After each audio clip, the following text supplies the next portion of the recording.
Boa noite, irmãs e irmãos de todo o Brasil. Estamos trabalhando, iniciando o último programa Espiritualidade na Ação de 2023. Estamos felizes demais porque esse programa trabalha esse fato bonito. Estamos celebrando neste ano de 2023 200 anos que São Francisco de Assis inventou e montou o primeiro presépio do mundo. Foi em 1223. Em 1223, esse que está aqui, São Francisco de Assis, montou, na pobreza, na necessidade, na humildade, montou o presépio daquele que ele muito seguia, entusiasmo, que é o pobre menino Jesus. Jesus nasceu pobre para que ninguém mais precisasse nascer pobre após ele. O nascimento de Jesus pobre foi uma denúncia para que o mundo entrasse em uma nova sintonia e entendesse que alguns acumular e deixar outros na pobreza ofende fortemente o coração pleno de Deus, o coração pleno do universo, o coração pleno da existência cósmica. Bom, e como vocês têm consciência, o programa Espiritualidade na Ação é um programa ecumênico. Já vieram várias mães de santo, já vieram várias espíritas, já vieram várias pessoas de várias outras religiões, e hoje a gente decidiu inovar, debater um tema que nasceu dentro do mundo católico e que se estendeu ao mundo cristão fora do mundo católico, mas também se estendeu ao mundo espírita e outros mundos. O Natal pegou de cheio e está aí. Lógico, vamos durante o programa debater, mas queremos convidar o nosso colaborador, advogado Azaf, para dizer como é que ele está vendo o Natal na atual conjuntura do mundo. Boa noite a todos, boa noite, Frei, boa noite, doutor Sérgio. Primeiramente, gostaria de dizer que é um prazer estar aqui novamente com a comunidade da Espiritualidade Nação, com a comunidade CL. E, primeiramente, Frei, eu gostaria de falar que é uma honra para mim, como cristão protestante, né, ter essa oportunidade de ter uma troca macroecumênica, né, porque nós, protestantes, temos uma dificuldade muito grande nessa relação com as outras religiões, muitas vezes até uma intolerância religiosa. E estar aqui nesse momento, conversando sobre a perspectiva de uma data religiosa, normalmente dada como cristã, com uma pessoa de uma outra religião, é uma oportunidade única, tanto para reforçar essa possibilidade desse diálogo e de uma convivência harmoniosa, mostrar para os nossos irmãos protestantes que é possível sim conviver com as outras religiões de forma harmoniosa e partilhar dos mesmos valores que de gratidão, de cuidado, de reciprocidade para com o próximo, que é o momento do Natal, né? Então, essa é uma oportunidade única que eu agradeço e fico muito feliz de estar aqui. Muito bom. Olha, e que bom ter o retorno do nosso querido doutor Sérgio, médico, especialista, top do mundo da questão da mente. Ele é um homem que trabalha muito a mente humana, é chamado em conferência do mundo inteiro, o doutor Sérgio, e ele, por ser espírita, trabalha também uma compreensão cristã do espiritismo. Doutor Sérgio, se apresenta para nós, meu querido irmão. Oba, um grande prazer, Frei Davi, Ajaf Lucas, um prazer estar aqui contigo. Na verdade, eu não represento os espíritas, mas eu posso comentar alguma questão a respeito da minha versão dessa triangulação entre Jesus, o espiritismo e o cristianismo. Então, eu posso trazer alguma opinião, embora suspeita pela minha ignorância, né? Mas alguma coisa que possa contribuir para que a gente possa a gente possa se unir em paz, amor e solidariedade. Muito bom, muito bom. Meu irmão Sérgio, é, é, a minha compreensão enquanto franciscano e enquanto Frei Davi é que Jesus é, teve uma ousadia incrível.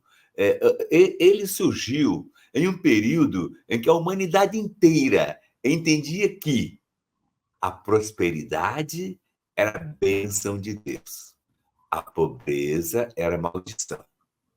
E Jesus bota tudo isso de perna para cima e fala o contrário, que a pobreza, como sinal de denúncia e ajuda aos pobres, é ali que está a presença de Deus. E Jesus, então, na nossa compreensão, da Trindade, nasceu pobre em um presépio bem quebrado, sofrido, no meio da estrebaria.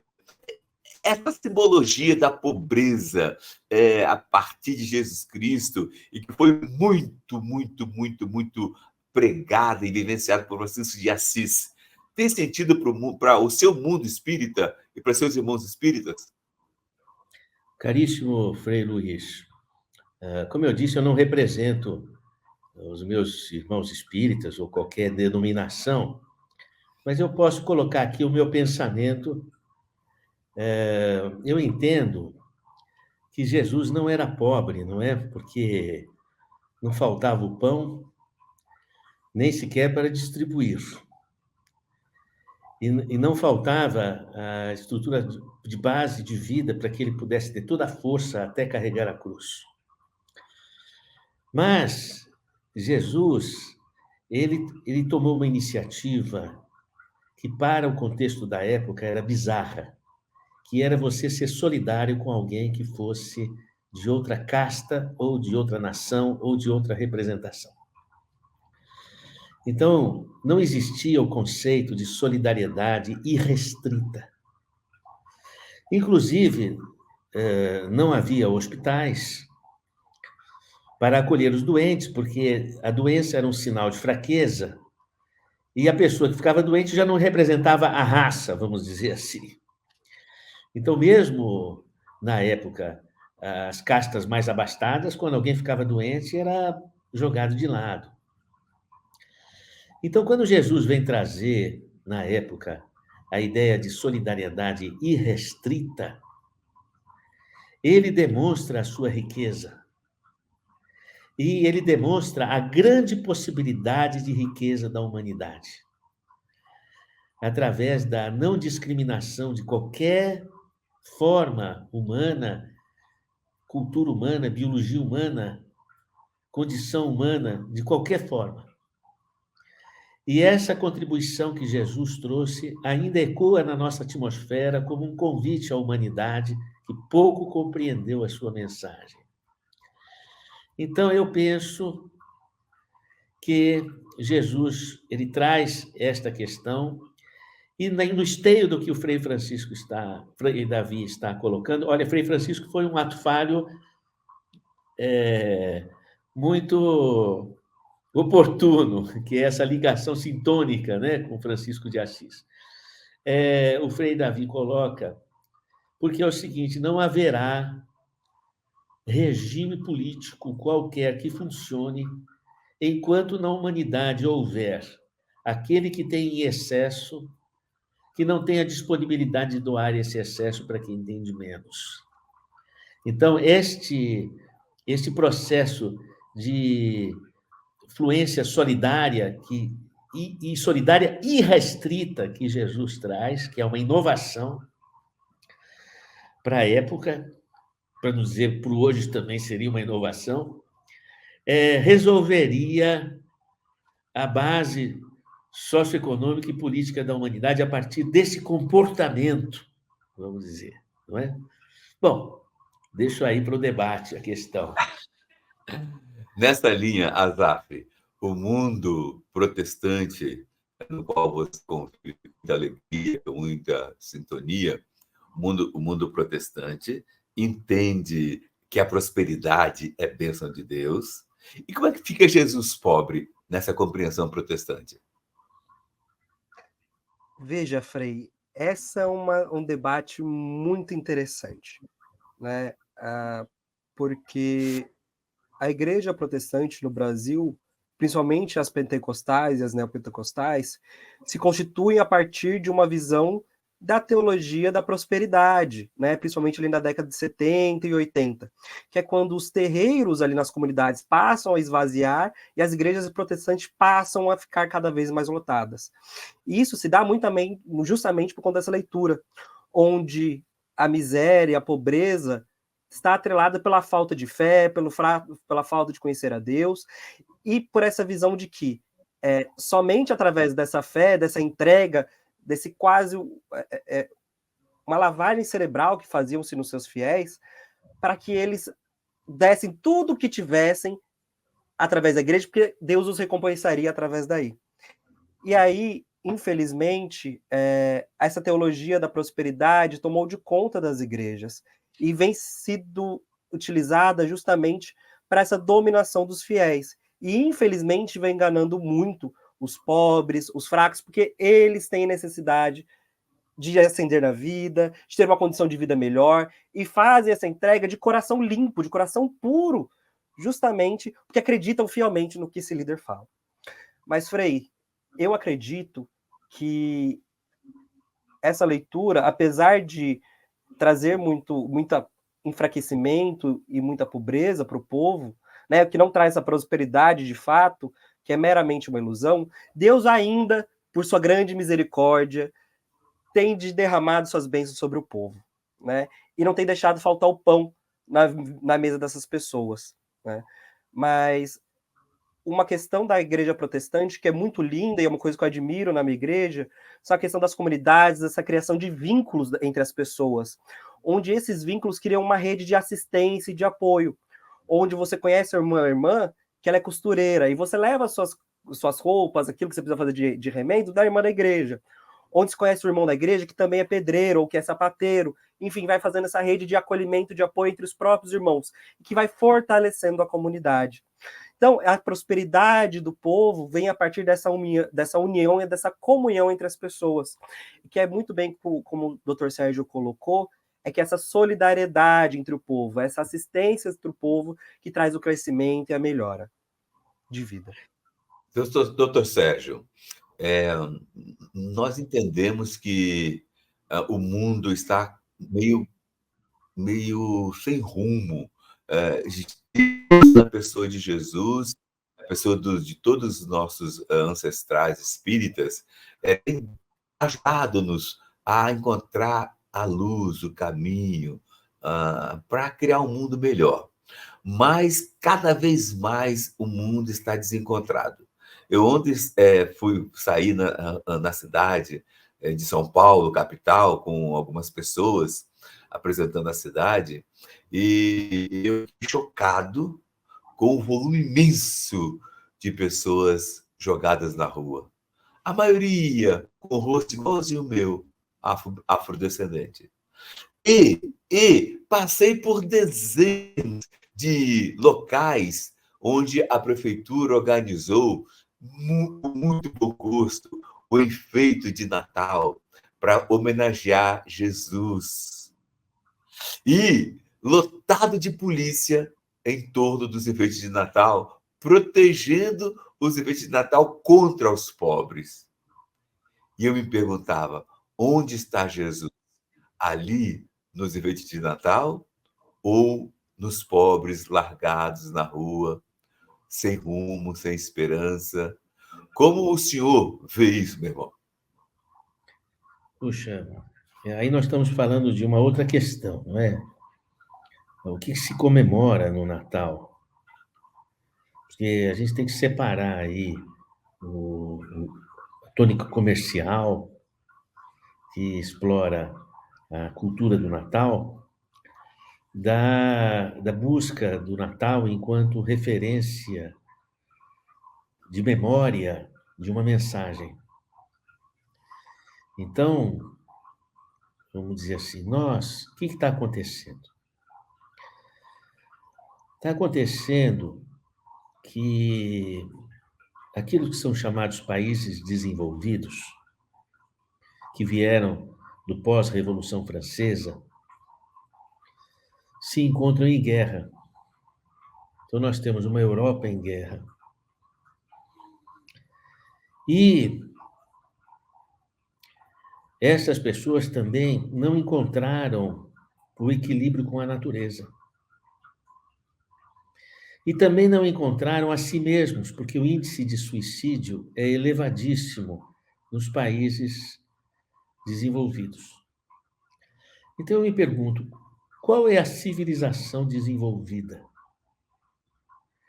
E nós vamos encontrar referências de pesquisas antropológicas e arqueológicas demonstrando que comunidades que viveram à beira do Mississippi, na América do Norte, ou no Amazonas, aqui na América do Sul, possuíam elevado grau de consciência social e eram da Idade da Pedra.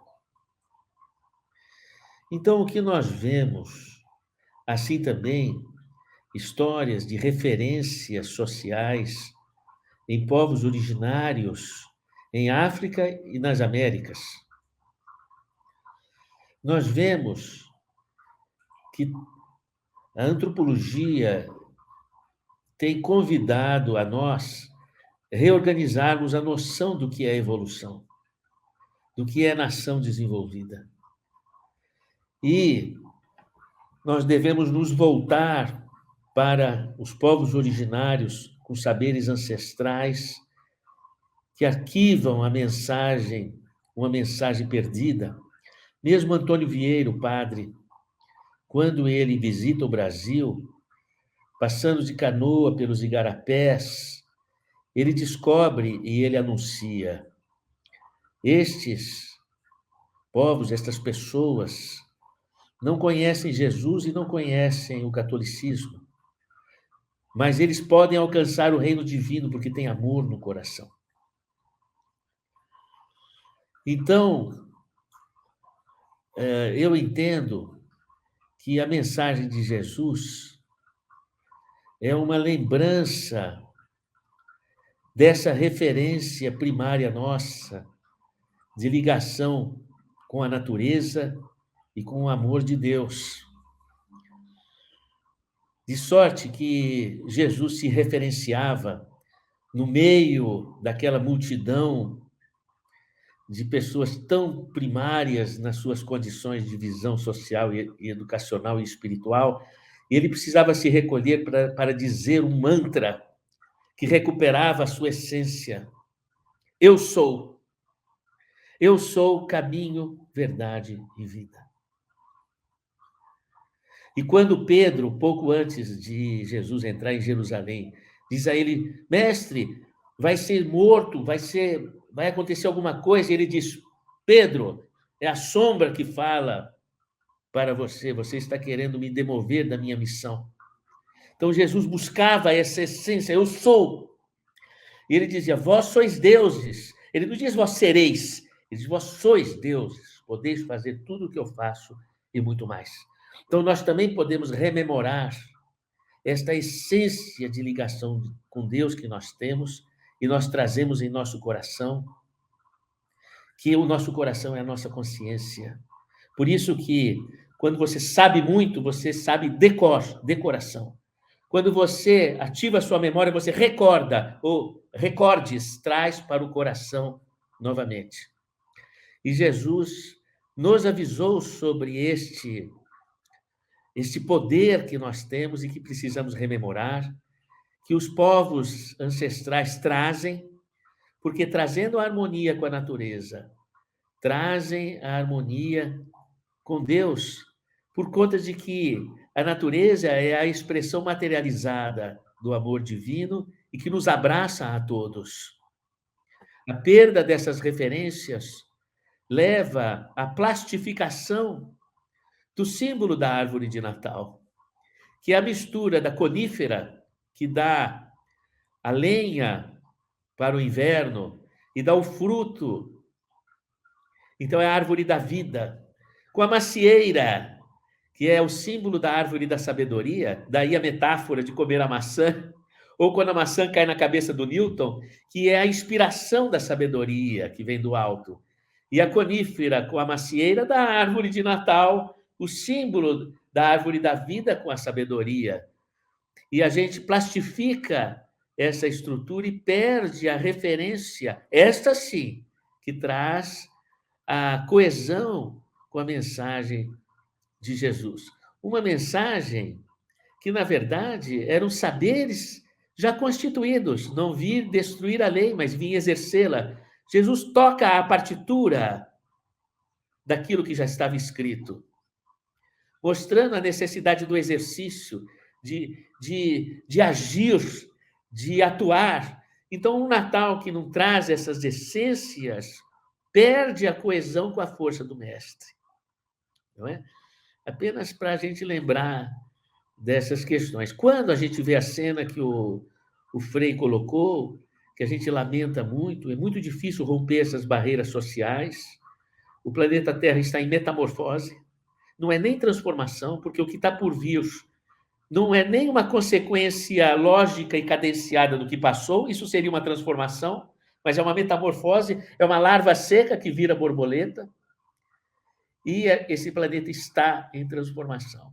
O planeta está reagindo, vai reagir, porque a natureza precisa recuperar a sua vida, que é o esteio da nossa vida e a mensagem da sintonia. E natureza não é só o que já seria muito, tudo aquilo que está afincado na Terra e nas águas do planeta. A natureza é a Lua, a natureza são as estrelas. O planeta Terra tem 4,5 bilhões de anos. O Sol, 4,6 bilhões de anos. A estrela mais antiga da galáxia é a estrela que tem 13 bilhões de anos. Então, a Terra é muito velha, é muito antiga no sistema solar. A estrela mais brilhante do céu, que é Sirius, tem 230 milhões de anos.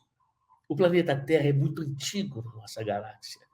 Então, a nossa natureza é uma referência cósmica extraordinária de um planeta sênior.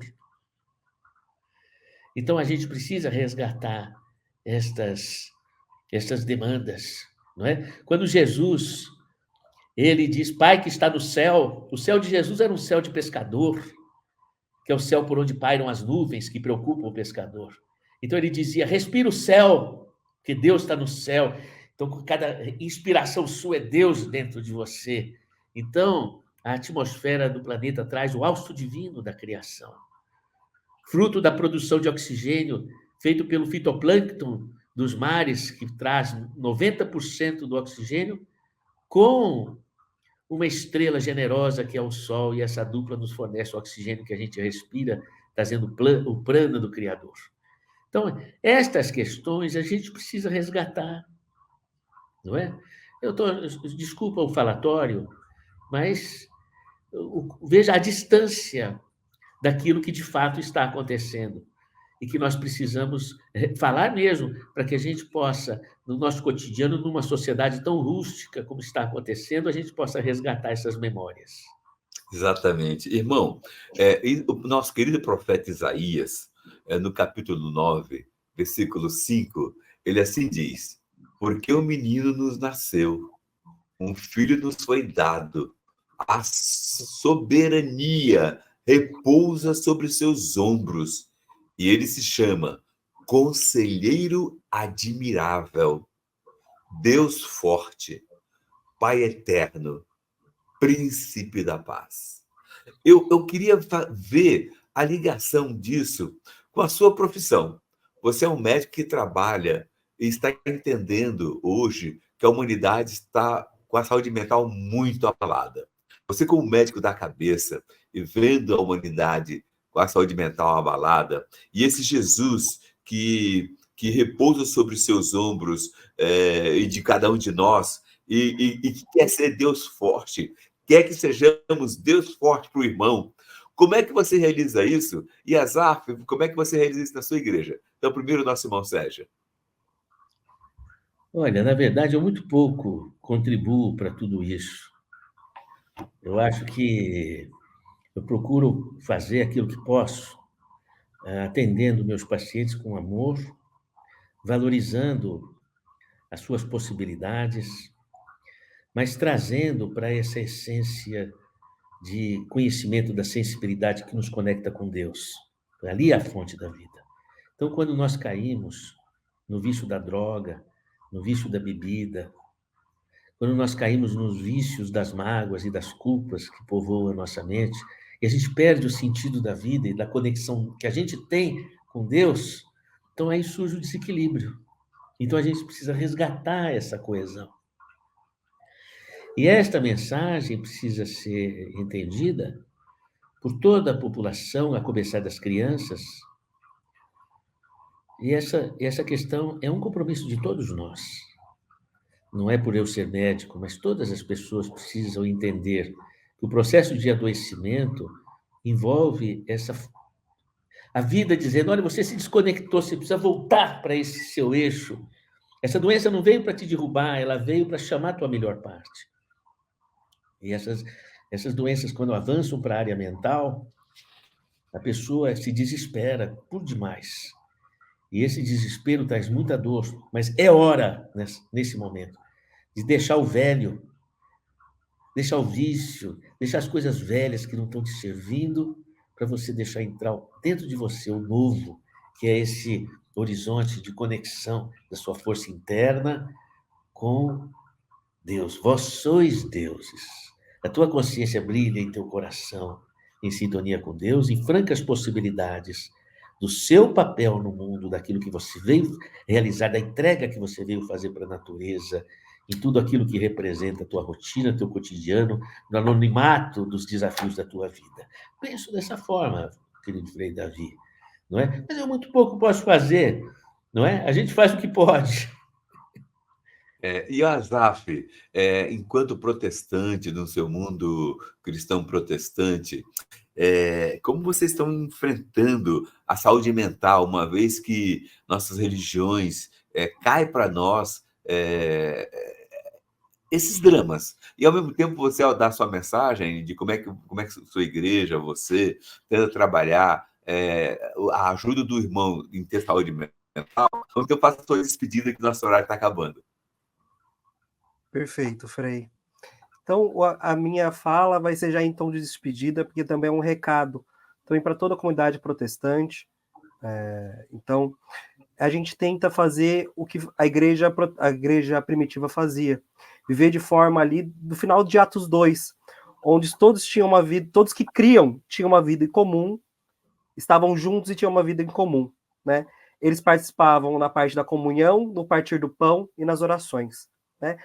Com as pessoas juntas e acolhidas em comunidade, a gente se torna mais forte, a gente consegue ver o problema do outro. Eu, quando estou junto do meu irmão, eu consigo ver que ele precisa de ajuda.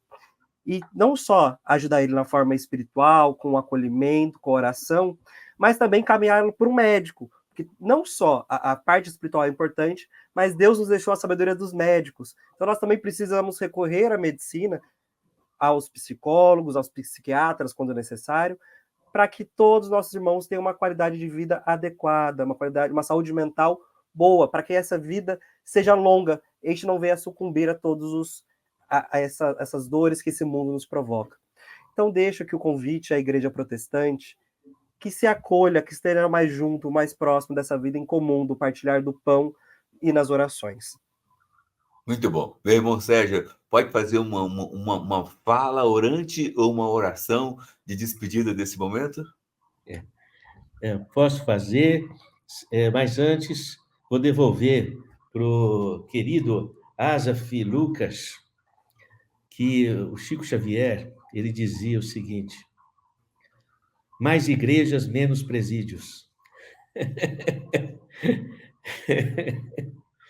Porque perguntaram para ele, e sobre as igrejas? Ele falou, mais igrejas, menos presídios. Não é? Então, a gente precisa continuar a nossa missão valorizando a espiritualidade nas instituições religiosas também.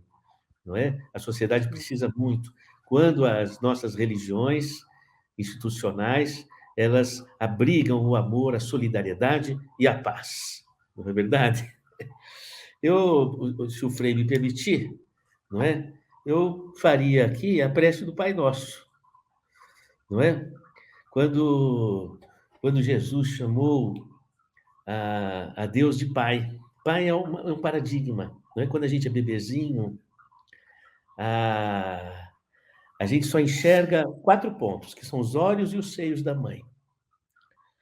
E aí, quando começam a nascer os dentinhos, a gente começa a ter neurologia para perceber que a gente não é exclusivo da mãe, que tem alguém que ela presta atenção e que não é só você. Então, existe aquela chamada depressão primária da infância, que é quando você se sente o terceiro excluído.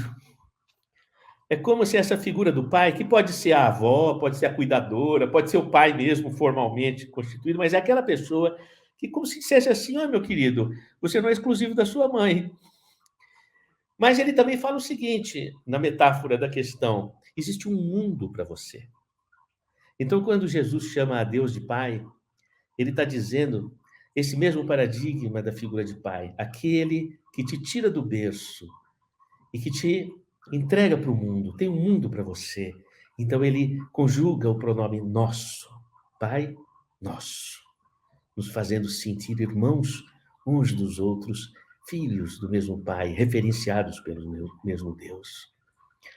E ele dizia um decreto para que a gente pudesse firmar a identidade de propósito. Iluminado seja o teu nome, venha a nós o vosso reino, tua vontade seja feita, porque a minha vontade se desviou dos caminhos do equilíbrio e eu quero me ajustar à sua vontade, que equilibra o céu e a terra numa harmonia perfeita. Decretado isso, vem um pedido: o pão nosso de cada dia dá-nos hoje. Mas é o pão do corpo e o pão da alma, é o remédio para o corpo e para a alma. E esse pão, muitas vezes, é a pessoa difícil que convive conosco, é a situação difícil que nos machuca, que nos magoa, que nos atordoa. E nós não vamos jogar cinzas no pão. É pão que alimenta a alma, chamando a nossa melhor parte. O pão nosso de cada dia nos dai hoje. E perdoa, Senhor, as nossas faltas. Tira da minha consciência a culpa. Permita-me que eu recomece como tudo na natureza recomeça. E minha mente aberta caminha livre da estrada da verdade e da vida. Mas meu coração pesa, são as más águas que habitam meu coração. Que eu possa, Senhor, eliminar essas más águas, libertar o meu coração e que ele possa ser um cálice dourado a conter a luz divina do perdão, da paz e do amor. E assim eu sigo e te peço que eu não saia desse caminho iludido por ilusões de minha vida, mas que eu possa enxergar que no caminho da verdade e da vida nós temos pontos incrustados de milagres a denunciar tua presença em estrada de nossa vida. Obrigado, Senhor, pela vida. Nos despeça em sua paz. Olha que bonito esta oração do Pai Nosso, interpretado num estilo muito próprio, muito personalizado. Eu não sei se eu mandei de última hora para a equipe de apoio uma foto de mensagem de Natal. Se a equipe conseguir colocar a mensagem aqui, eu agradeço, mas se não conseguir, eu compreendo também.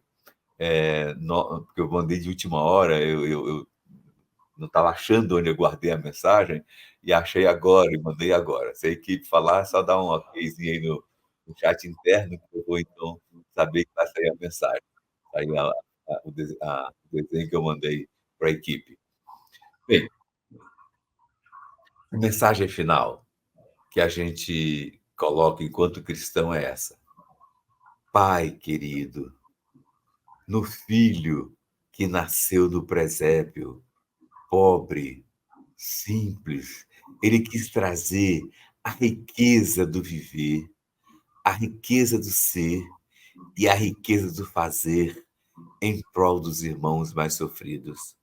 Aumente em cada um de nós, de qualquer expressão religiosa, o compromisso de trabalhar pela dignidade humana, o compromisso da partilha, como ele falou com tanta propriedade ao falar várias vezes do pão nosso. O compromisso de partilhar o saber, onde a humanidade cada vez mais acumula o saber, deixando o povo abandonado. Pai querido, olhe por nós.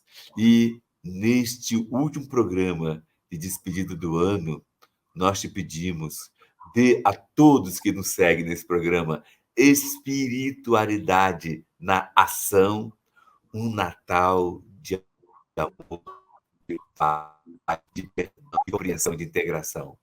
E um ano novo, cheio de expectativa de fazer o bem. Te pedimos em nome do Pai, do Filho e do Espírito Santo. Amém. Turma, que aula forte que a gente teve com o Eduardo Marinho. Não teve uma pessoa que não saiu sacudida, mexida e transformada. Foi essa, não foi a nossa promessa, que seria uma aula transformadora? E foi muito transformadora. Muita gente pedindo para poder assistir de novo, algumas pessoas que não conseguiram assistir, pedindo para ter a chance de assistir e se juntar às dezenas de milhares de pessoas que assistiram a aula. A boa notícia para vocês é que a gente resolveu liberar o replay para você assistir e no final também os presentes, né, para quem resolver fazer parte da comunidade ICL. Agora, a notícia que não é tão boa é que está acabando o prazo do replay. Então clica agora mesmo, aproveita que você teve tempo aí de assistir esse vídeo, clica agora e assiste essa aula que você não vai se arrepender. Um abraço. Depois comenta o que você achou. Tenho certeza que vai ser muito bacana ouvir os seus comentários também.